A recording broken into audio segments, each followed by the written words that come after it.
Todo Adrián, pongan por ahí la presentación para empezar.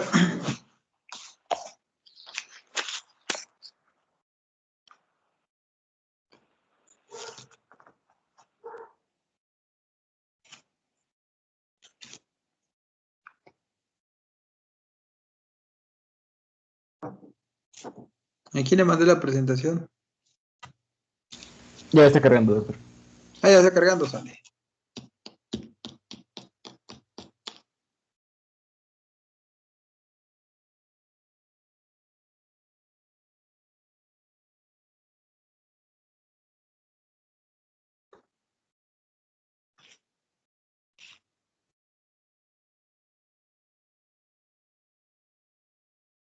¿Dónde nos quedamos?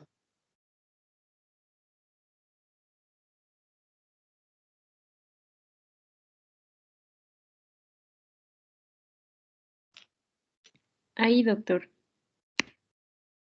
Ahí, doctor. Bueno. Prácticamente, cuando digo la regulación respiratoria, quedamos que esta regulación principalmente va a estar dada por los quimiorreceptores, la cual va a estar estimulado principalmente por una disminución de oxígeno y por un incremento en el pH. ¿Sí? ¿Alguien que me recuerda qué es el pH?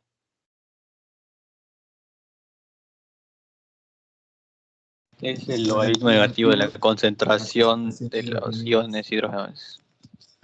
Científicamente, El potencial de hidrogeniones. algo más sencillo. Es el Cantidad de hidrógenos en una la relación. solución. Ay, perdón. Es inversamente proporcional al los número de... hidrogeniones. Ok, ¿sale? Entonces, así está la regulación de lo que es prácticamente el problema respiratorio. Pero ¿qué sucede en el riñón? ¿Cómo ocurre la regulación renal? Entonces, prácticamente que quedamos que había balance entre la eliminación de ácidos y la reabsorción de bases. Entonces, en presencia de una acidosis, quedamos que si había acidosis, el pH iba a disminuir, por lo cual la concentración de hidrogeniones iba a aumentar, condicionando prácticamente una disminución del pH plasmático. ¿Y qué iba a condicionar? Si tengo muchos hidrogeniones, lo que voy a requerir es, uno, que la orina elimine hidrogeniones a través de la orina y que se incremente la reabsorción de bicarbonato. ¿Cuál es la finalidad por la cual yo voy a incrementar la reabsorción de bicarbonato? ¿Por qué? Porque al unir un bicarbonato con un hidrogenión, voy a formar el ácido carbónico, el cual a través de la hidrasa carbónica se va a eliminar a través de CO2 y prácticamente voy a reabsorber el agua. ¿Sí? Entonces, ¿qué sucede en presencia de una alcalosis? Si hay alcalosis, quiere decir que los hidrogeniones disminuyen y el pH plasmático se incrementa. Entonces, ¿qué es lo que va a pasar con el riñón?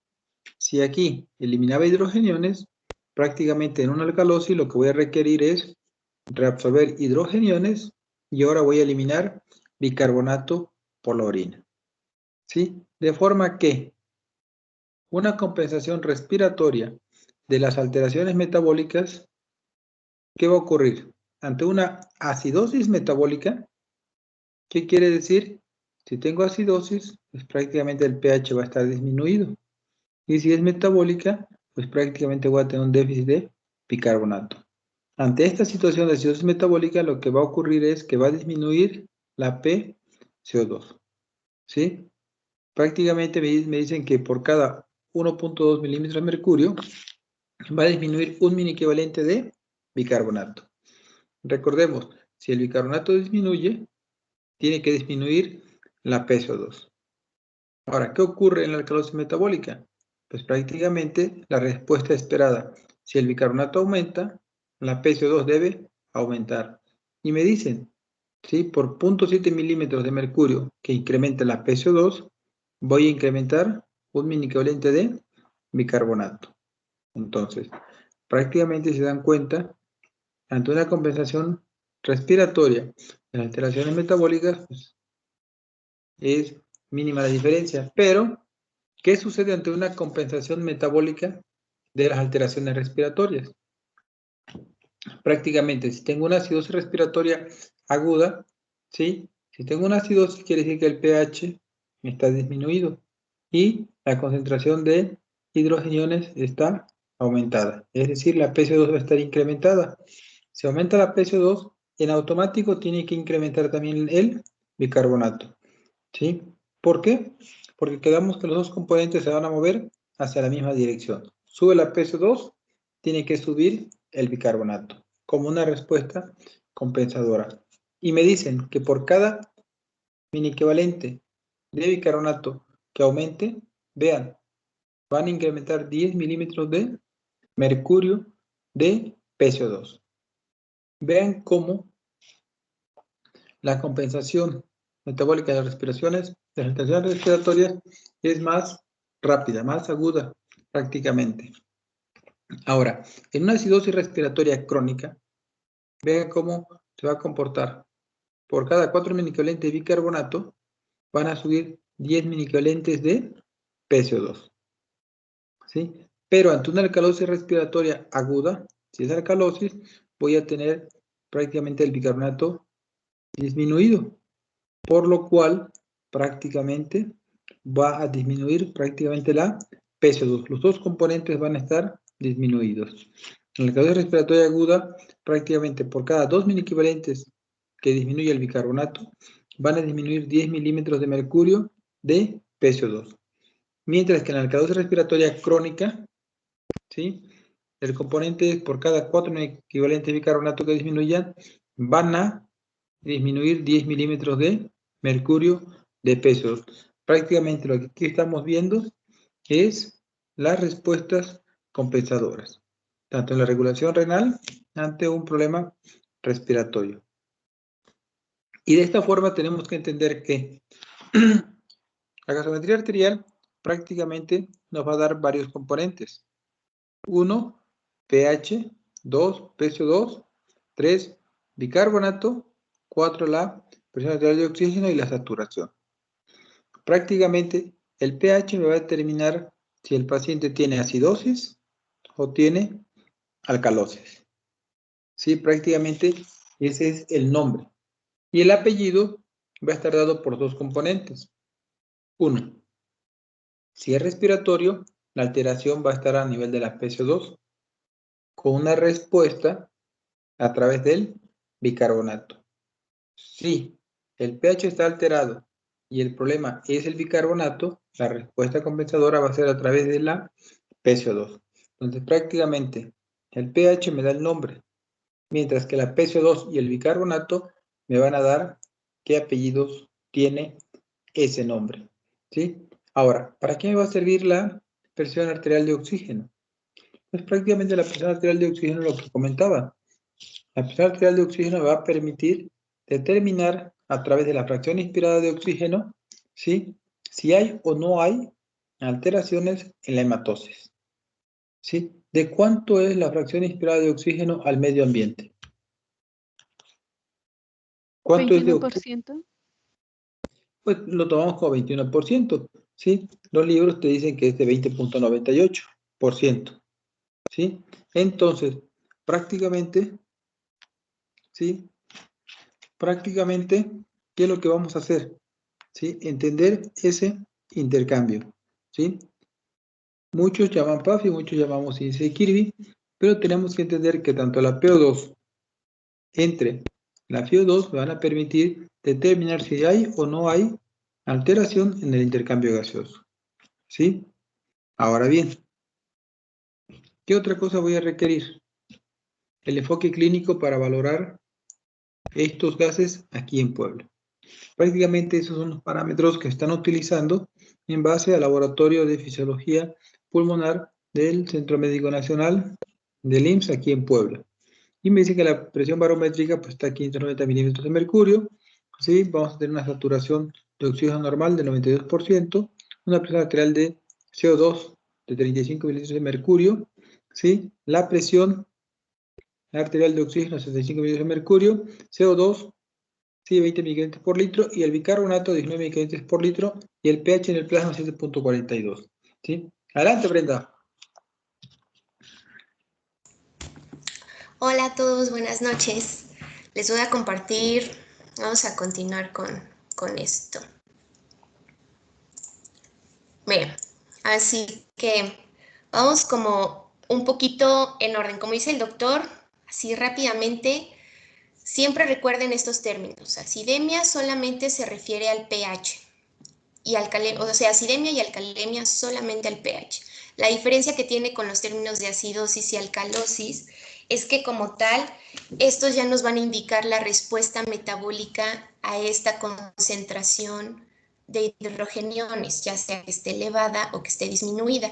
Y eso va a estar dado por estos dos componentes, el bicarbonato y la PCO2. Entonces, eso ténganlo súper claro.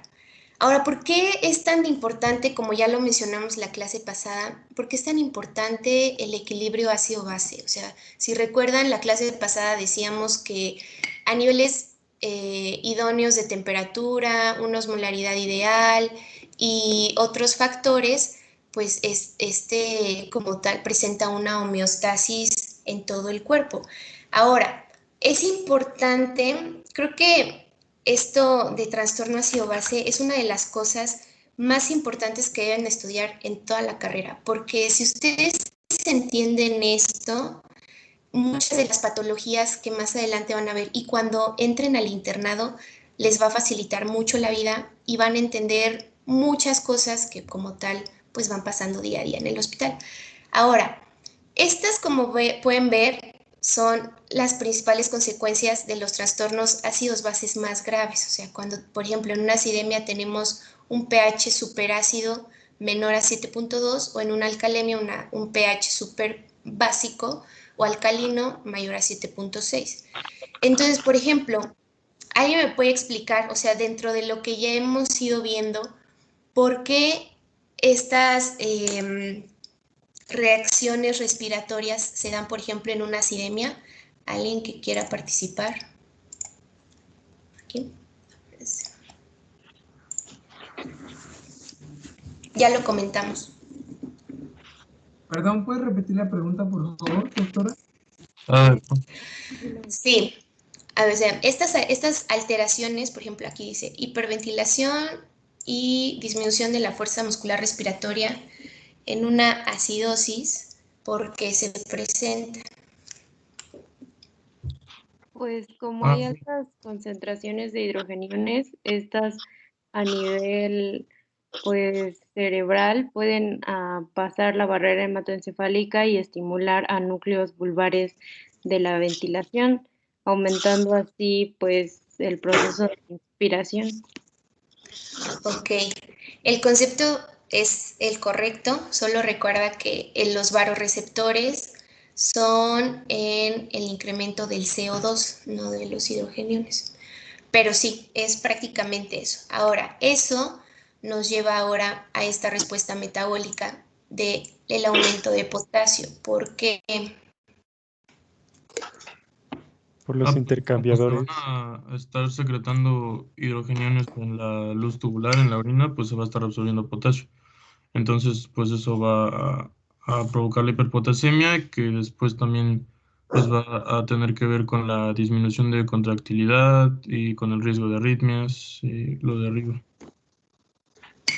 Ok, básicamente las alteraciones del potasio, eso nunca se les olvide, en una acidosis como tal, la acidosis metabólica, por ejemplo, va a alterar el transporte del potasio hacia el interior de la célula. O sea, no va a haber manera de transportarlo hacia el interior de la célula por el pH ácido.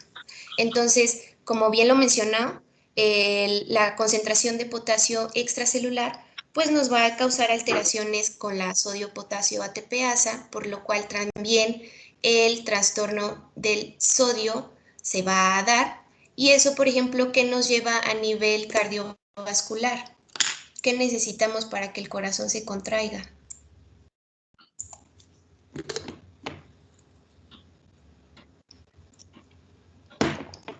Necesitamos calcio.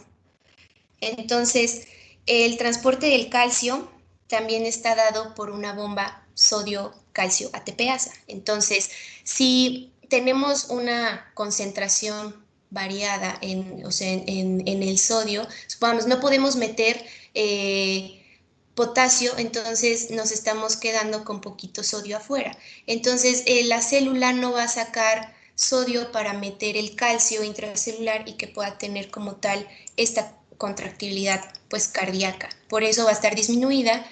Ahora, la vasodilatación arteriolar, ¿por qué va a estar dada? Por la hipercapnia, el CO2 va a provocar que los vasos se vasodilaten. Principalmente, recuerden que una lesión endotelial, ¿qué es lo primero que secreta? Como Óxido respuesta. nítrico. Exacto.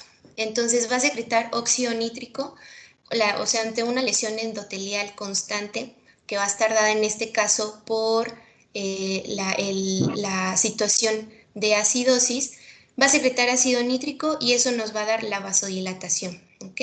Entonces, esto como tal ya viene dado en la contractilidad, la presión arterial media va a disminuir, al igual que el gasto cardíaco.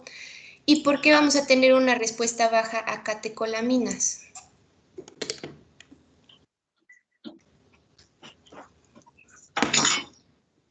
Básicamente porque no va a estar llegando el riego sanguíneo suficiente a las suprarrenales. Entonces, pues no vamos a tener suficiente.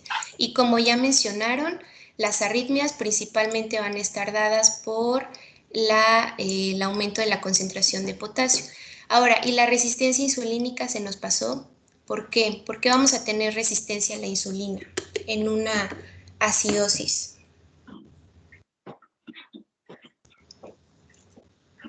¡Franco! ¿Qué necesita el páncreas para secretar insulina? Potasio. Tenemos un Necesita. intercambiador de potasio para liberar la insulina. Exacto, muy bien. Entonces, si, tenemos estas alteraciones en el potasio, pues también vamos a tener alteraciones a este nivel. Y ahora, aquí es prácticamente, aquí juega mucho el papel, ¿sí? El mecanismo de acción de las sulfonilureas. ¿Cómo actúa la sulfonilurea en el páncreas para liberación de insulina? Aumentando precisamente la actividad de esta bomba que nos permite liberar más cantidad de insulina, que es la glimepirida y la glibenclamida. Síguele, Brenda. Muy bien. Y por último aquí, el estado mental. Aquí, ¿por qué va a haber cambios en el estado mental? ¿Qué está pasando?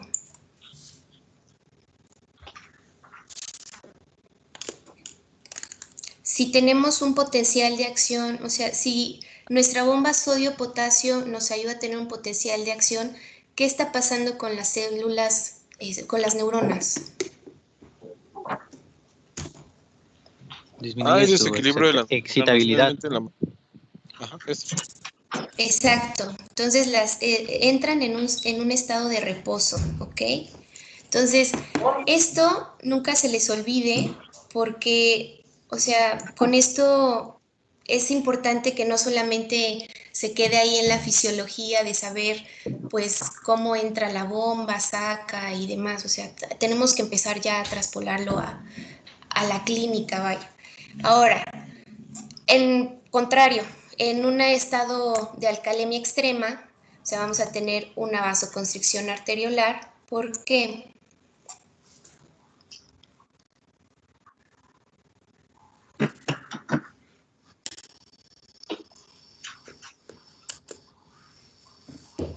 ¿No? Porque va a haber Sí, dilo. una inhibición refleja de la liberación de óxido nítrico, me parece. Ahí va. Básicamente va a ocurrir lo contrario a lo que ocurría aquí con el óxido nítrico. Lo mismo con esto. El riesgo de arritmias siempre va a estar dado. Mientras tengamos alteraciones aquí a nivel de los electrolitos, pues vamos a tener diferentes manifestaciones.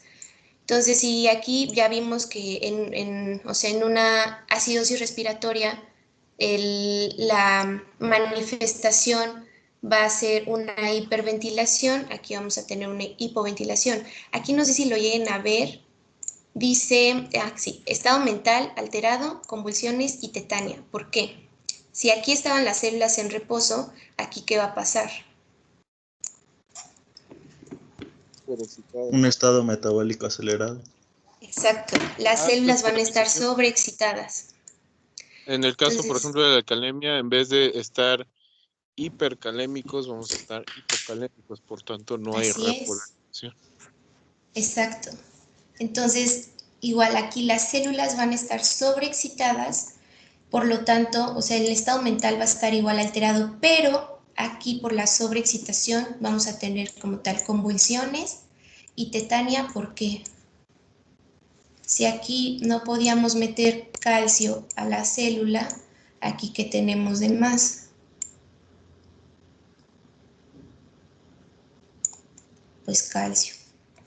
Calcio y por ende, obviamente no se liberan la troponina C, entonces tampoco hay actividad de la cerca y hay contracción sostenida. Así es. Entonces, estas son las principales consecuencias de los trastornos ácido-base. Entonces, vamos a ir avanzando un poquito. Ya esto ya lo mencionó el doctor. O sea, estos básicamente son los valores normales que vamos a tener o interpretar en una gasometría. Ya dijimos que aquí el pH puede variar 7.36, 7.44, según los libros. Y acá menciona que, por ejemplo, las principales diferencias entre el pH venoso y arterial van a ser como de 1.04. Y en el bicarbonato, 2 miliequivalentes. Pero en la PCO2 pasa algo importante. Menciona que con una gasometría venosa podemos valorar un estado de hipercapnia, pero, o sea, tomando como referencia 45 milímetros de mercurio. Pero esto puede variar desde 8 más menos 17 a este valor. No sé si lo entiendan. Pues esto puede, como tal, puede que valoremos un estado de hipercapnia con una gasometría, ¿no? Pero puede que no, porque los gasómetros, pues cada gasómetro tiene sus propios valores de referencia. Ahora, algo que ya lo mencionamos en la clase pasada es que en un estado de temperatura, o sea, adecuado, se lleva a cabo estas reacciones químicas. Entonces, si tenemos una alteración en la temperatura, estos valores van a cambiar completamente. Por eso siempre, esto que nunca se les olvide, cuando tomen una gasometría, deben de anotar la temperatura y a qué FiO2 la están tomando. ¿Por qué? Porque el químico o la persona o ustedes si van a procesar la muestra, como ya les dije, el gasómetro tiene valores predeterminados en base a esto, a temperatura y a FiO2, que vamos a ver más adelante en los ejemplos. ¿Ok? Entonces, principales, o sea, súper fácil. Si tienen una gasometría y no saben si es arterial o venosa, fíjense en esto. O sea, si es arterial, la PO2 va a estar súper elevada, o sea, vamos a tener de 80 a 100, dependiendo. Y si es venosa, pues la PO2 va a estar súper bajita. Entonces, eso es una de las cosas en las que nos vamos a fijar. Ahora, ¿por qué es importante saber que dependiendo de la ciudad en la que nos encontremos, los valores varían? Por ejemplo, aquí en la Ciudad de México, a diferencia de, por ejemplo, Veracruz, ¿cuál sería la importancia clínica de saber los valores de referencia, por ejemplo, de cada centro? Por eso cada gasómetro en cada hospital está calibrado dependiendo a los valores de referencia de esa ciudad. ¿Por qué?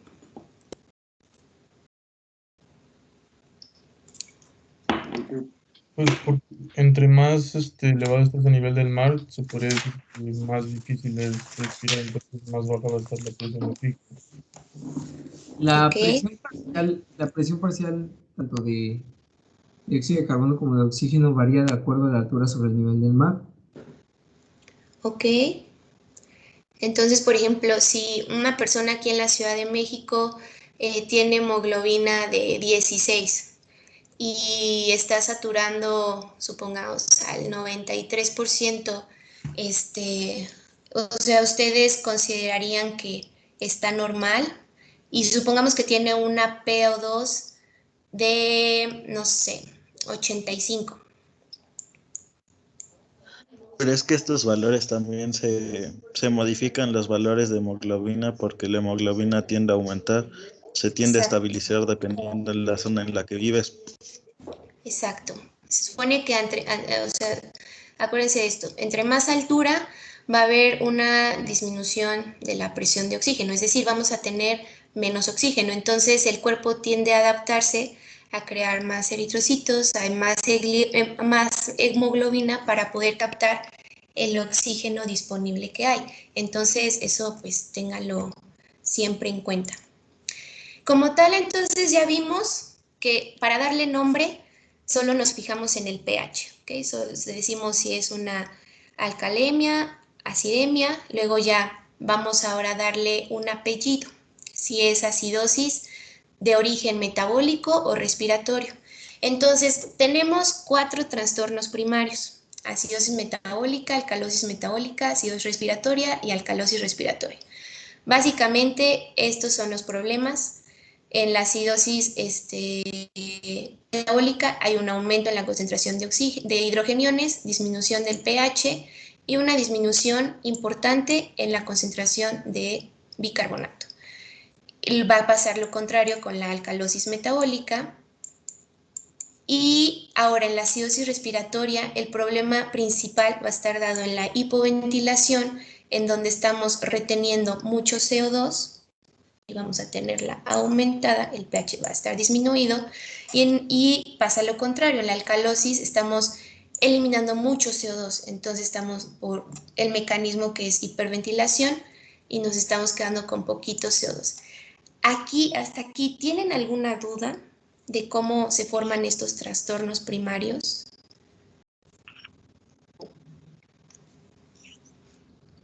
¿No? Bueno, ahora, en las compensaciones, principalmente vamos a tener estas dos compensaciones. Ya vimos que lo primero que actúa inmediatamente son los buffer o los tampones. La compensación respiratoria, ya vimos que esta actúa de minutos a horas. ¿Y cuál va a ser el mecanismo compensatorio? Va a haber una hiperventilación o una hipoventilación, que lo que necesitamos es modificar la presión de CO2. Entonces, va a ser mediante estos dos mecanismos. Y la compensación renal va a ser por la excreción o reabsorción, ya sea de hidrogeniones o de bicarbonato. Entonces, esto ténganlo muy en cuenta. La compensación no va a corregir totalmente el pH. Entonces, si tienen un pH, por ejemplo, ácido de 7.3, pues no esperen que la compensación lo lleve a un pH normal, por ejemplo, de 7.4. Entonces, eso ténganlo en cuenta. Ahora, ¿qué es lo esperado, por ejemplo, en una acidosis metabólica? Lo esperado es su mecanismo compensatorio es que la presión de CO2 disminuya. Entonces aquí tendríamos una alcalosis respiratoria. Puede ser considerado algunos como un trastorno secundario, ¿ok? Pero no se vayan a confundir en este punto. Y lo mismo, una acidosis respiratoria, necesitamos un aumento de bicarbonato, se consideraría una alcalosis metabólica. Una alcalosis metabólica necesita aumento de CO2, sería una acidosis respiratoria. Alcalosis respiratoria con una acidosis metabólica. Entonces, eso es lo que idóneamente se espera. Ahora, esto que se los explicó el doctor, sucede así. ¿Qué es esto? Es lo que esperamos que pase para compensar. Pues estos son los mecanismos compensadores. En una acidosis metabólica por cada miliequivalente de bicarbonato que disminuye, el CO2 tiene que disminuir 1.3. Entonces, aquí vamos a hacer un pequeño ejercicio. Supongamos, tenemos un bicarbonato de 16. Supongamos que lo normal es 24. Ahora, si tengo aquí, ¿cuántos miliequivalentes de bicarbonato me disminuyeron? 8. 8. Entonces, me disminuyeron 8. Ahora multipliquen 8 por 1.3. ¿Cuánto da? 10.4. Nos da 10.4. Entonces, si digamos que nuestra PCO2 es normal de 40, podemos, tiene que disminuir 10.4, que nos viene dando, ¿cuánto? 29.6. 29.6. Entonces, si al tomar nuestra gasometría encontramos que la PCO2 está en 29.6, ¿qué pasó? Que ya está compensado. Exacto, ya está compensado, ¿ok? Ahora, ¿qué pasa si la PCO2 está por arriba del valor esperado? Que no está compensado todavía. No está compensado y vamos a tener un trastorno agregado. Entonces, ya no solo vamos a tener una acidosis metabólica. Supongamos que la PCO2 en vez de estar en 40, está en 50. Entonces ahora tenemos una acidosis metabólica más una acidosis respiratoria. ¿Sí entendieron el por qué? ¿O se confundieron? Okay. ¿Podrías volverlo a explicar, por favor? Sí, me confundí. ¿Sí? Miren. Por favor, doctora. No se preocupen. Miren. Si tenemos la PCO2 en 29.6, decimos que nuestra acidosis metabólica está compensada, ¿ok? Pero supongamos que en vez de que la PCO2 esté en 29.6, está en 50. ¿Cuál es el valor normal de la PCO2? Dijimos que era de 35 a 45. Entonces, la PCO2 está aumentada. ¿Sí se dan cuenta? ¿Y qué pasa cuando la PCO2 está aumentada? Tenemos una acidosis respiratoria. ¿Lo entienden? ¿Ok? Entonces, aquí vamos a tener un trastorno mixto en el cual tenemos dos alteraciones. Tenemos tanto el bicarbonato, que está disminuido por muy abajo del valor normal, es una acidosis metabólica, y la PCO2 que está elevada por arriba de su valor normal, que sería una acidosis respiratoria. ¿Ok? Si nosotros tenemos un bicarbonato de 16, como se los pone la doctora, quiere decir que estamos perdiendo bicarbonato, ¿sí? O bien tenemos muchos hidrogeniones, por eso tenemos la acidosis. ¿Cuál es la respuesta esperada? Si yo tengo una acidosis metabólica, mi respuesta esperada que compense el pulmón con la hiperventilación. Por eso me dicen que por cada descenso de un mini equivalente de bicarbonato, voy a disminuir prácticamente 1.3. Entonces, prácticamente lo normal de la PCO2 es de 35 a 45. Para yo decir que tiene una adecuada respuesta, voy a disminuir 35 menos los que le salió, que fue 10. Entonces tendría yo una PCO2 de 25, en promedio de 29, pues. Pero, sin embargo, en lugar de que la PCO2 disminuye, la PCO2 aumenta. ¿Qué quiere decir?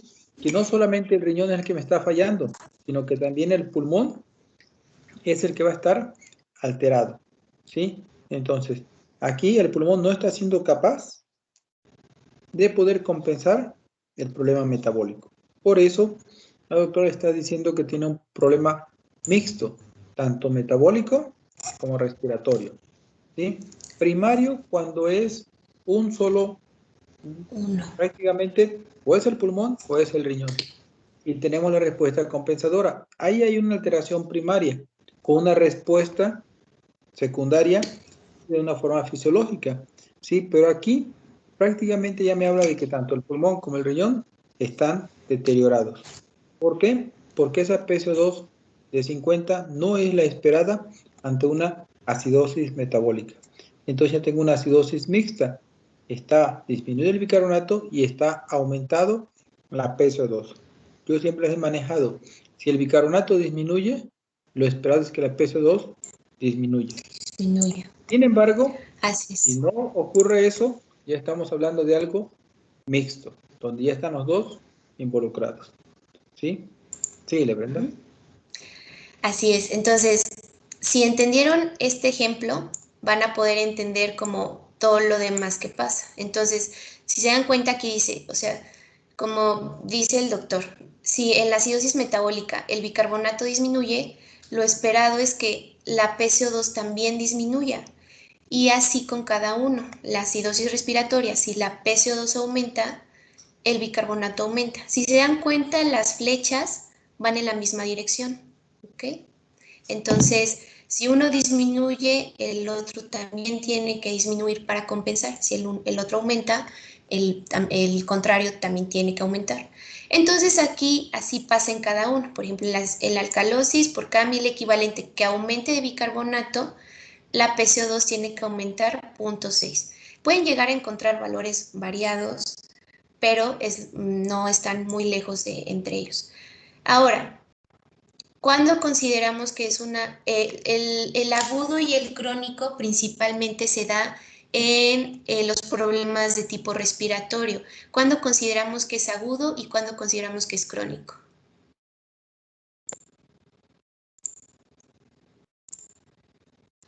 Agudo lo consideramos menor de 48 horas y crónico mayor a 48 horas. Entonces aquí cada uno, si se dan cuenta, tiene su propia compensación.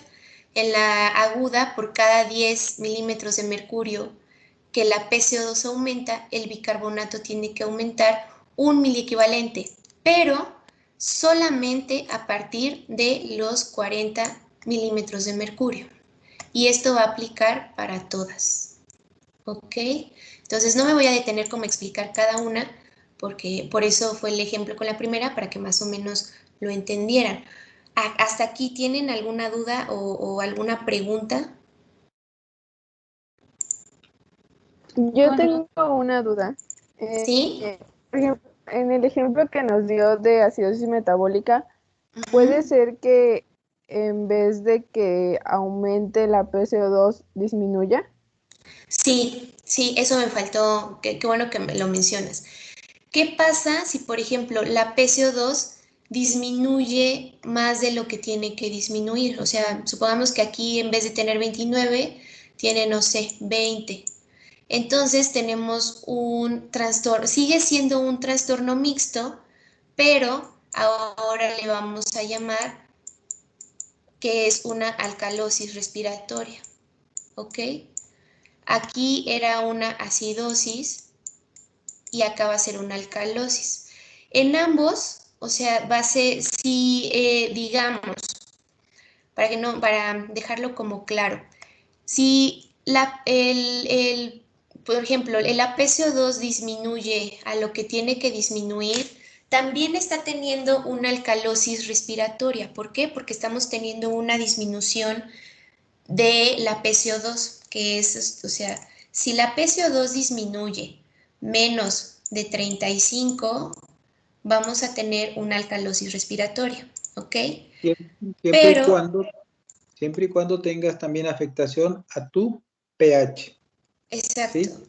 Ahí prácticamente el hecho que descienda la PCO2 por más de lo esperado, también va a repercutir en el pH.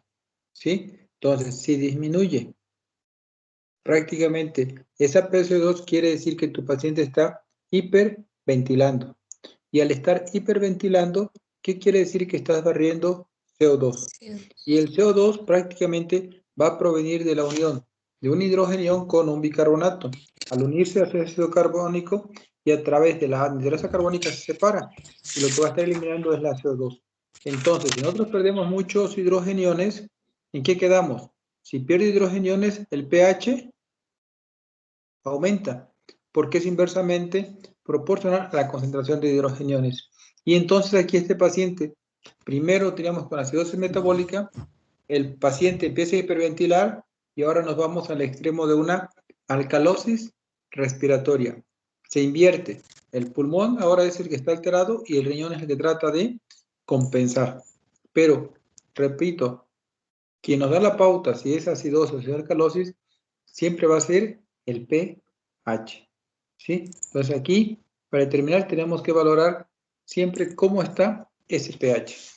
Adelante, Brenda.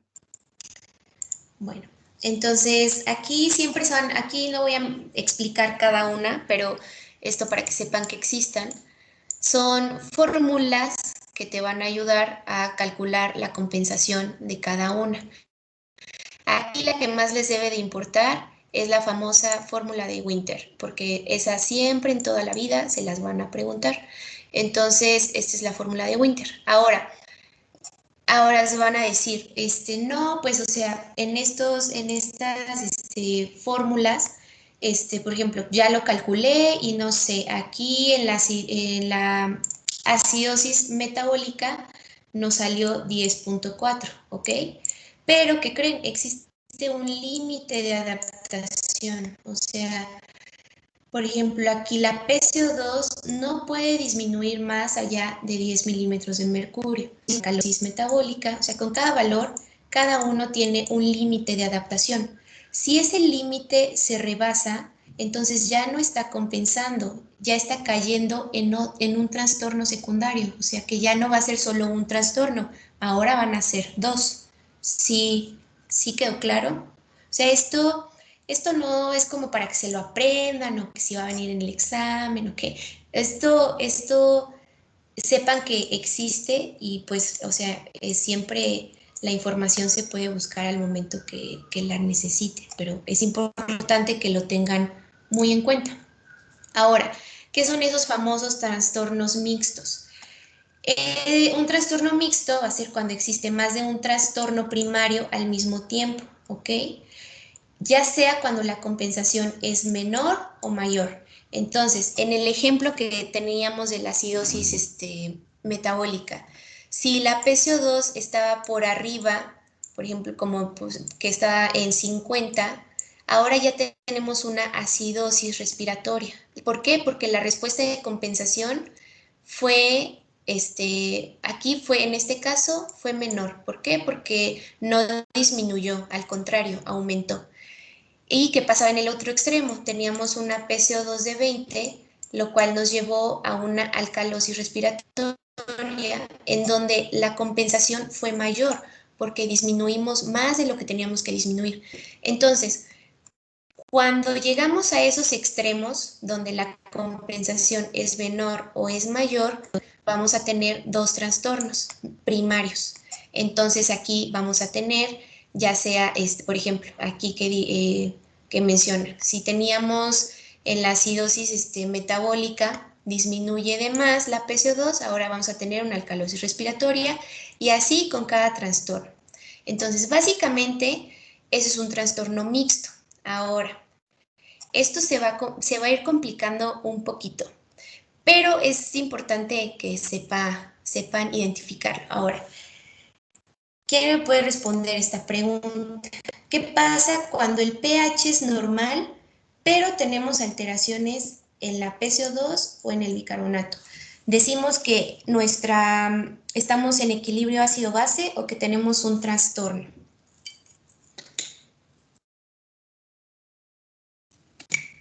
¿Un trastorno? Sí. Ahora, Existe un algo... trastorno, pero compensado. Era justo lo que yo me estaba preguntando, y era justo la pregunta que iba a hacer Brenda, porque, o sea, me preguntaba si, por ejemplo, pasamos de una acidosis metabólica a una alcalosis respiratoria, Ajá. pues me preguntaba cómo se encontraría el pH, ¿no? Exacto. son trastornos que tendrían cada uno por su parte un pH completamente contrario. Exacto, o sea, a veces, no siempre, el pH lo vamos a encontrar. Supongamos si tenemos una acidosis respiratoria o metabólica, no siempre el pH va a estar de tipo acidótico. Entonces aquí tienen que tener siempre el foquito prendido de que no se confíen de que si un pH es normal, entonces la gasometría está normal o está en equilibrio ácido-base. No, porque precisamente como lo acaban de comentar, si supongamos que la acidosis estaba tratando de compensarse y se fue al extremo con una alcalosis, el pH tiende a entrar en un parámetro normal, pero seguimos teniendo un desequilibrio ácido-base. Entonces ocurre lo siguiente. ¿Qué pasa si tenemos la PCO2 aumentada y el bicarbonato aumentado? ¿Qué vamos a tener?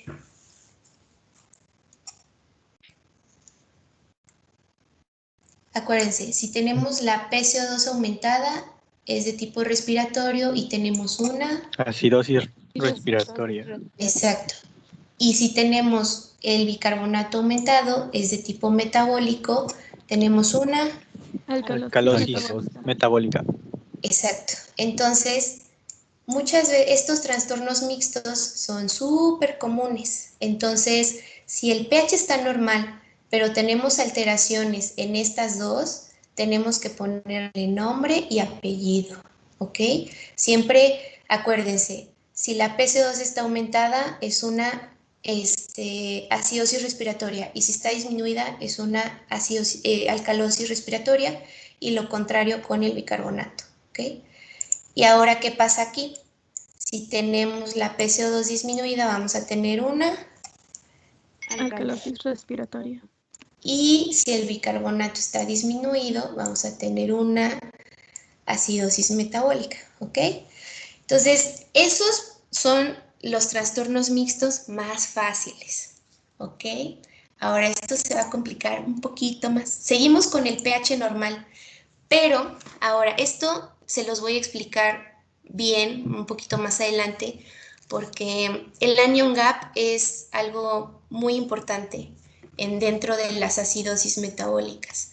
Entonces, el anion gap solo lo vamos a tener en las acidosis metabólicas. Aquí dice, si la PCO2 y el bicarbonato son normales, tenemos un pH normal, pero calculamos el anion gap y este está aumentado, entonces tenemos una acidosis metabólica con anion gap aumentado más una alcalosis metabólica. Esto ahorita se les van a decir, ¿what? Pues, o sea, solo véanlo y recuérdenlo, más adelante lo van a entender. Y ahora, ¿qué pasa? Si aquí todo está normal, hay de dos, o sea, que no tenemos ningún trastorno, está en equilibrio ácido-base, o que tenemos una acidosis metabólica de no anion gap más una alcalosis metabólica. Ahora, aquí me van a decir, ¿cómo? O sea, ¿pueden existir dos trastornos metabólicos al mismo tiempo? Pues sí. ¿Por qué se imaginan que un paciente puede coexistir con una acidosis metabólica y una alcalosis metabólica al mismo tiempo? Algo que se les ocurra. Porque el CO2 y el bicarbonato no son las únicas dos sustancias ácidas y básicas que tiene el cuerpo.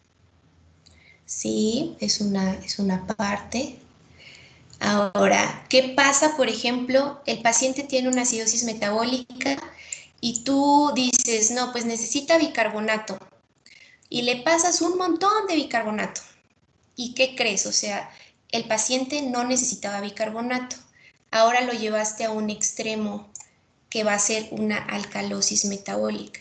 Entonces, estos trastornos donde tenemos con alteraciones en el anion gap, solo los podemos determinar calculando el delta gap. Entonces, eso más adelante se los voy a decir. Ahora, esto nunca se les olvide. Dos trastornos respiratorios, acidosis y alcalosis, no pueden coexistir. ¿Por qué? Porque uno es a causa de una hipoventilación y el otro es a causa de una hiperventilación. Entonces, esto no existe. Los metabólicos sí, estos no. Ahora, esto se llama normograma ácido-base o de Davenport. ¿Alguien les gusta la fisio que sepa en qué consiste rápidamente?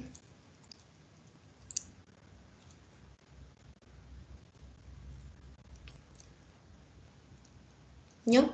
Bueno, en este circulito, en el eje de las X, aquí vamos a tener el pH arterial. Y en el eje de las Y vamos a tener la concentración de bicarbonato.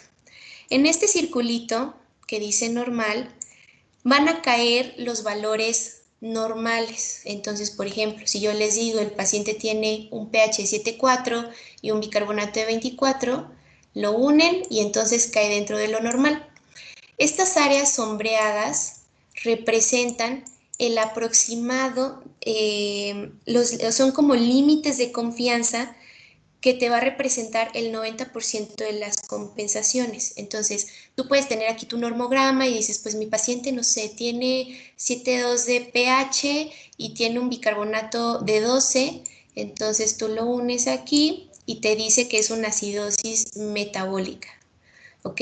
Entonces, si sigues la línea punteada, te dice que su sistema compensatorio debería de ser que tenga una PCO2 de 35, ¿ok? Básicamente esto es lo que significa el normograma. No es muy utilizado, pero pues sepan que existe porque fue una de las bases importantes en el equilibrio ácido-base. Ahora, vamos a entrar en lo que más importa de la nefrología, las acidosis metabólicas. Entonces, las acidosis metabólicas son un trastorno caracterizado por la acumulación de ácidos orgánicos e inorgánicos.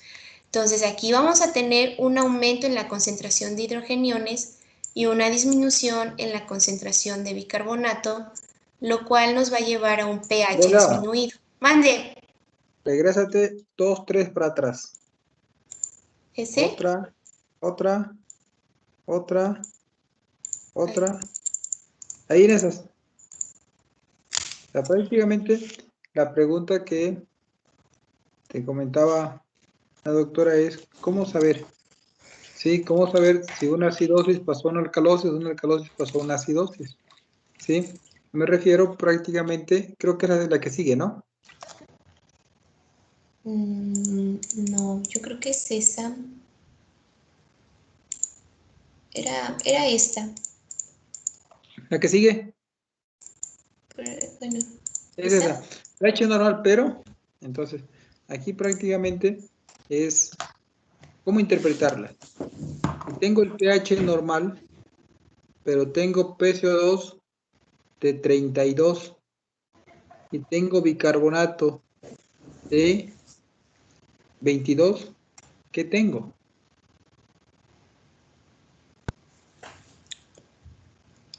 pH, Brenda, ponle de 7 puntos, ponle 7.38. Y tienes PCO2 de, le damos que era de 30. Y tiene bicarbonato de 18.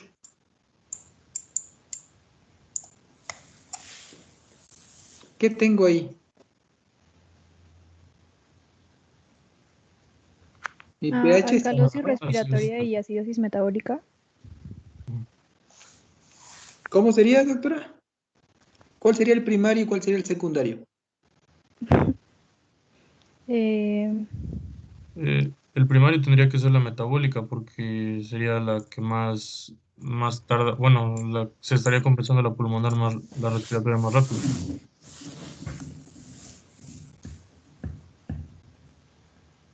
¿Cómo se llama tu compañera? Yo, Majo. Entonces Majo. sería una ¿Cuál sería? alcalosis. Entonces sería una, por ejemplo, acidosis metabólica primaria, como trastorno primario, y una alcalosis respiratoria compensadora. Ok, ¿por qué? Por los valores de, pues, de la PCO2 y del bicarbonato, supongo. ¿Cómo está tu pH? Normal. ¿Para dónde está más? ¿Para lo ácido, para lo alcalino o para lo alcalótico? Para lo ácido, ¿no? En algún momento usábamos la recta numérica con la ranita. Entonces, lo normal es de 7.35 a 7.45 de pH. 7.35 para abajo es ácido, 7.45 para arriba es alcalótico. ¿Para dónde está tu pH?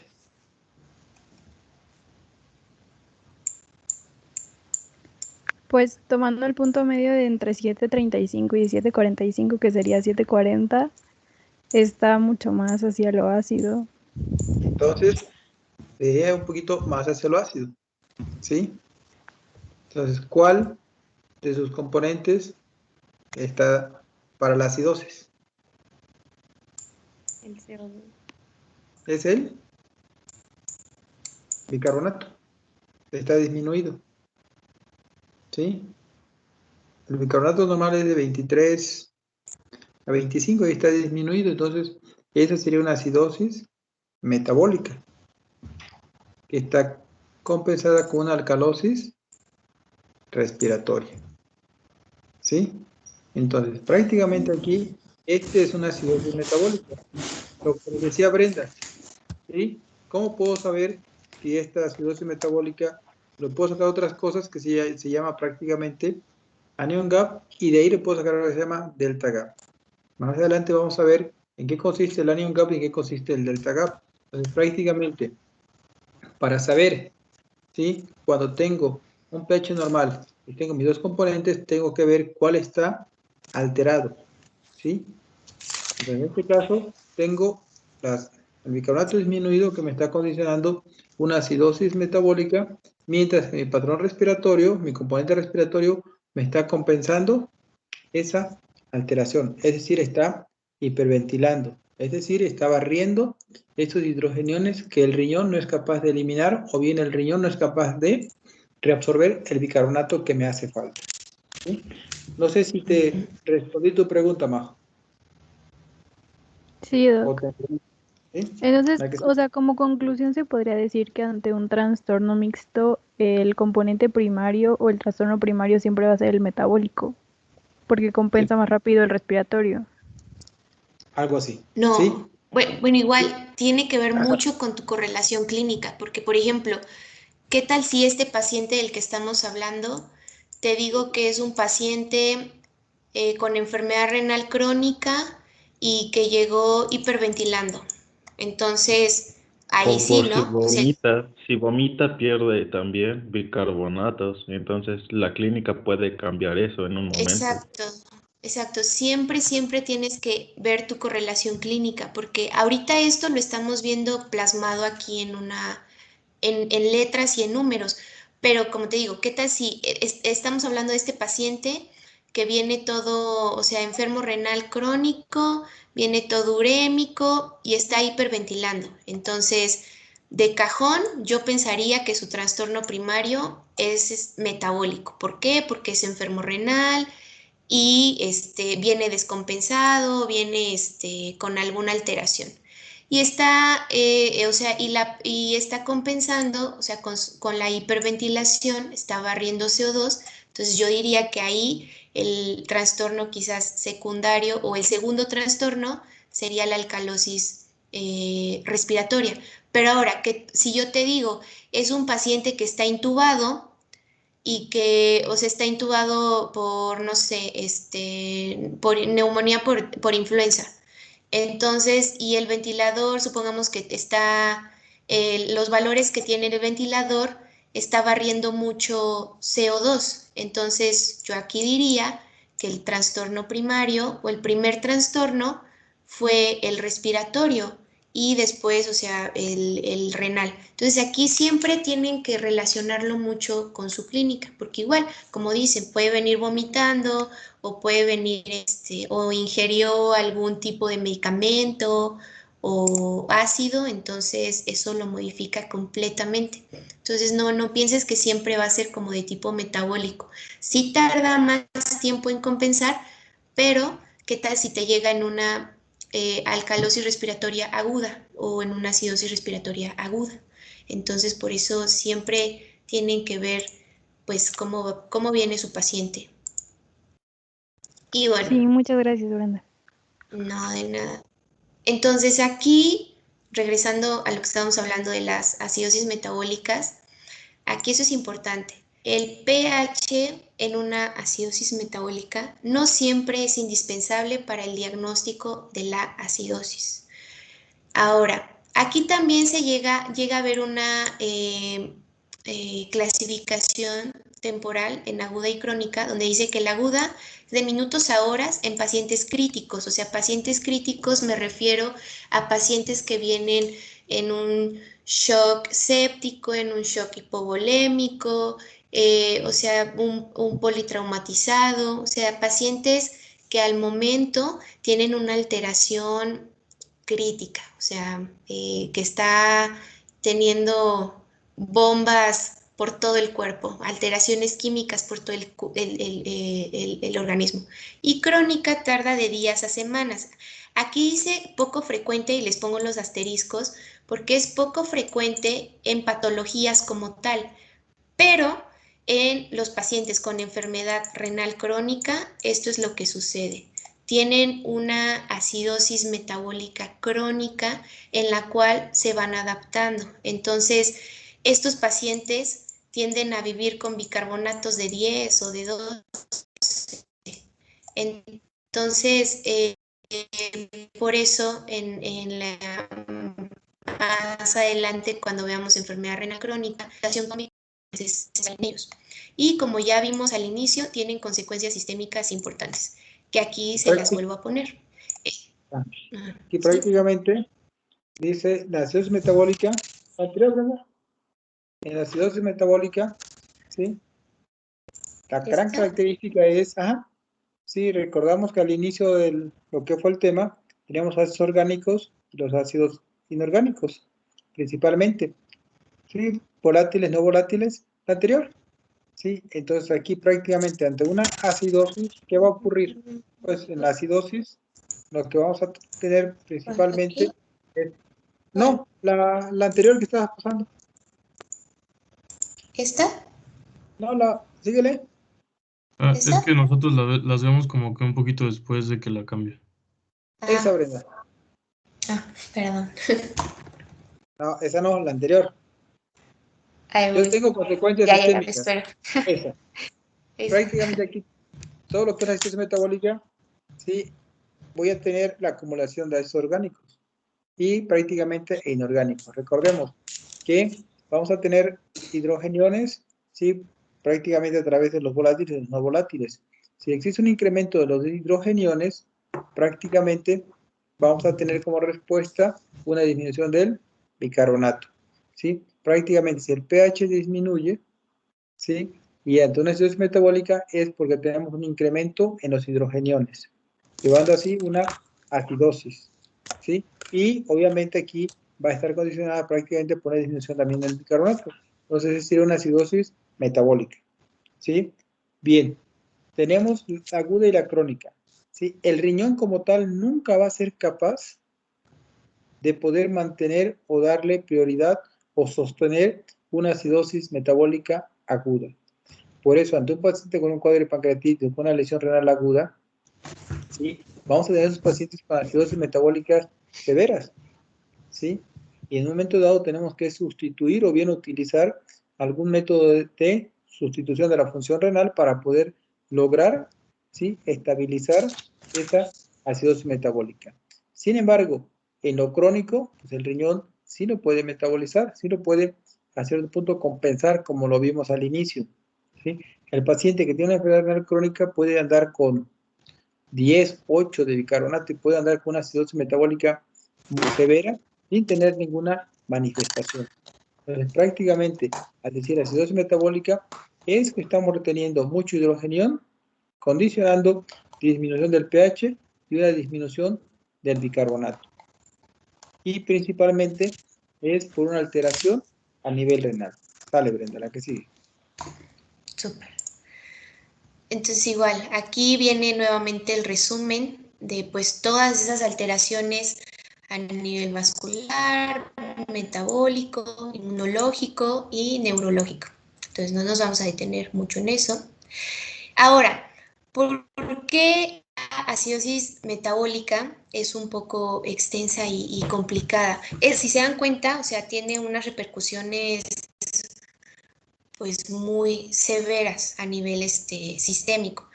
Existen muchísimos métodos para entender lo que son las acidosis metabólicas. O sea, ya sabemos que si el bicarbonato está disminuido y el pH puede estar disminuido, tenemos una acidosis metabólica. Pero esto va más allá de solo el bicarbonato disminuido. Entonces existen muchos métodos para explicar esto.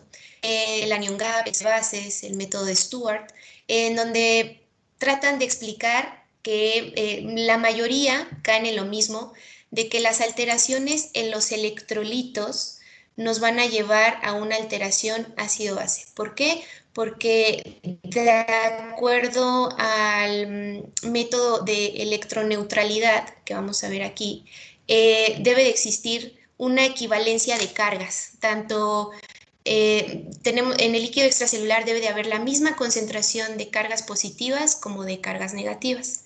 Entonces, vamos a abordar lo que es el anion gap o brecha aniónica, que es el más estudiado, el más fácil de entender y por el cual se clasifican las acidosis metabólicas. Entonces, ¿qué rayos es el anion gap o brecha aniónica? No se asusten.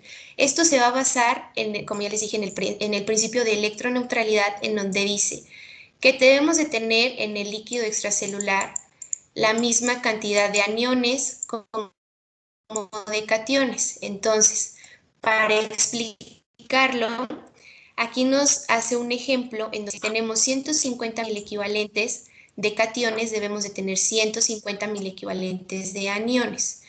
Entonces, el principal representante de los cationes en el líquido extracelular es el sodio. Para ejemplificar, lo marca como una concentración de 150. Ya sabemos que la concentración de sodio es un poquito menor, pero como es el que más concentración se encuentra, así lo ejemplifica, para que lo entendamos.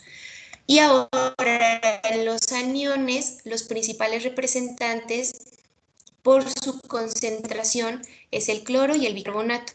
Si nosotros sumamos estos dos, nos va a dar 129 mil equivalentes y nos va a dar una brecha de 21.000 equivalentes que le vamos a llamar aniones no medibles. Entonces, básicamente el anion gap son estos aniones que no son medibles. Ahora, ¿por qué no son medibles? Porque sus concentraciones son muy chiquitas, o sea, no va, por ejemplo, de 105 a cuál es la concentración normal de albúmina, por ejemplo.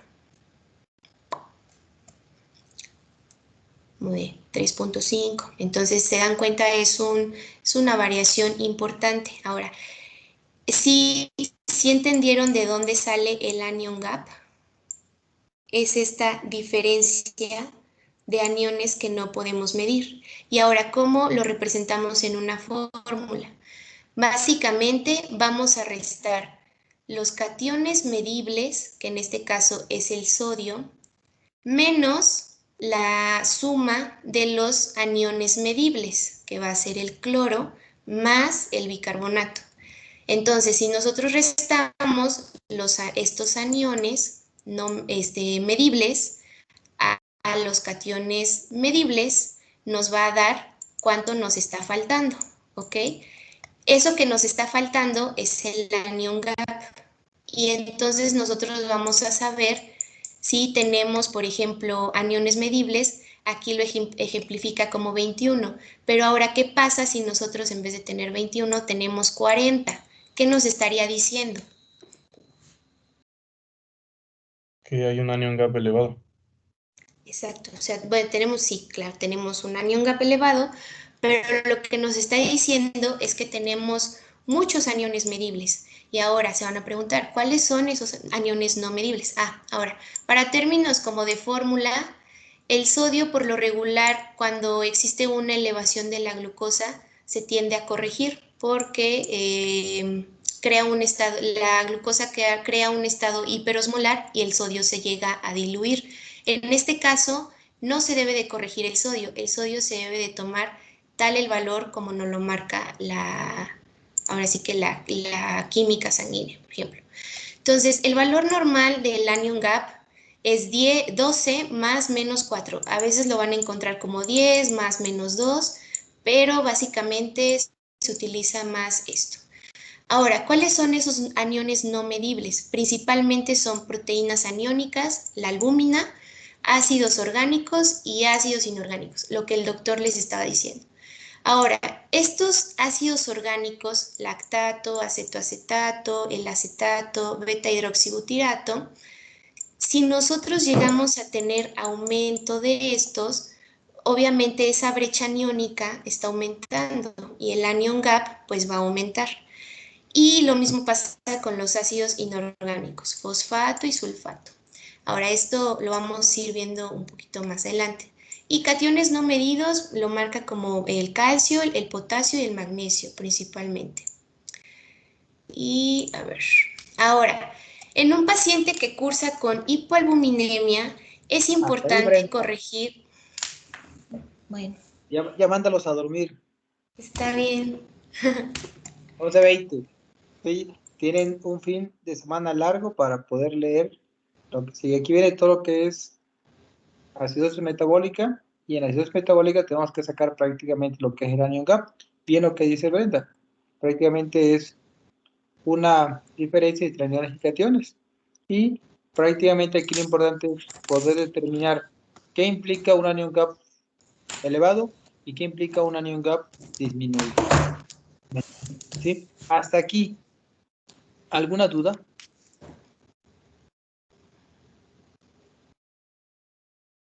Yo no entendí lo de la glucosa. ¿A lo de la glucosa?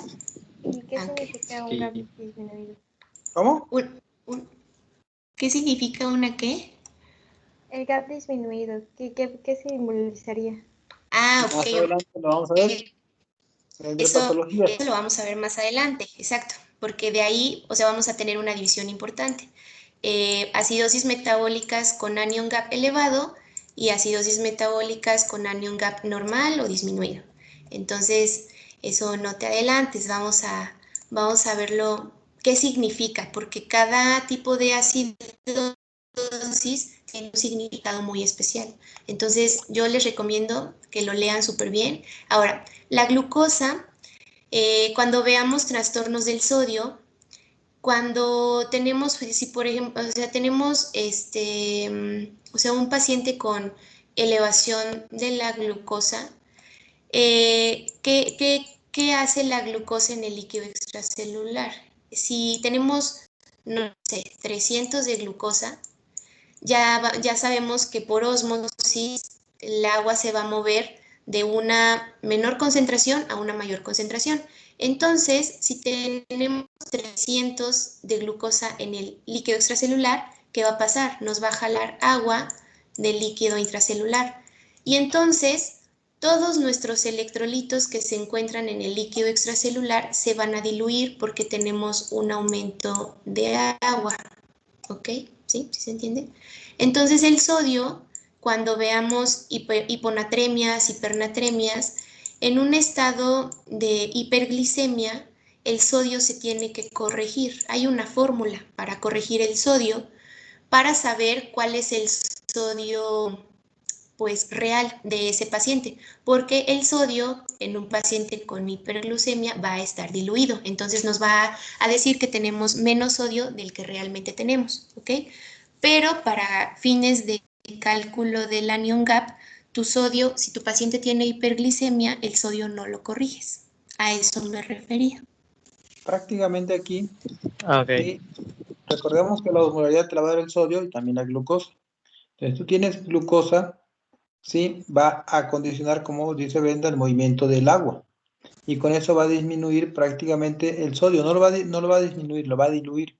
Entonces te dicen que por cada 100 gramos de glucosa arriba de lo normal, el sodio va a disminuir 1.6. ¿Sí? Entonces, si te reportan un sodio de 128 con un paciente de 600 de glucosa, pues ese sodio no va a ser el sodio real, es un sodio diluido. Vas a tener que utilizar una fórmula para poder calcular. Sin embargo, para poder determinar el anion gap, no requiero hacer esa corrección. La voy a hacer cuando vea en sí trastornos del sodio. ¿Por qué? Porque aquí voy a tener una hiponatremia, pero va a ser una hiponatremia dilucional principalmente, ¿sí? O bien, ¿sí? Entonces aquí prácticamente es eso. Si tengo esta hiperglucemia, el sodio va a disminuir 1.6 por cada 100 miligramos de glucosa arriba, ¿sí? De su rango normal. Entonces, ¿qué quiere decir? Y ahora, Por cada 100 tú le vas a aumentar. ¿Sí, Bren? que aquí ¿por qué no vamos a corregir el sodio? Porque nuestros demás electrolitos también se van a encontrar diluidos. Entonces, como tal, pues no vamos a poder corregir el cloro y el bicarbonato. Entonces, por eso, aunque todos los valores van a estar diluidos, pues todos van a ser proporcionales y el anion gap aún así te va a dar el valor real. Entonces, aquí nunca, o sea, no, eso es como un tip, porque muchas veces, siempre que ven un sodio en un estado hiperglicémico, pues lo tratan de corregir, pero en este caso no lo corregimos porque todos están diluidos. Entonces, los vamos a tomar tal como nos los reportan. Bueno. Ok, ya me queda más claro. Muchas gracias. ¿Dudas? Bueno. Nos vemos el día martes.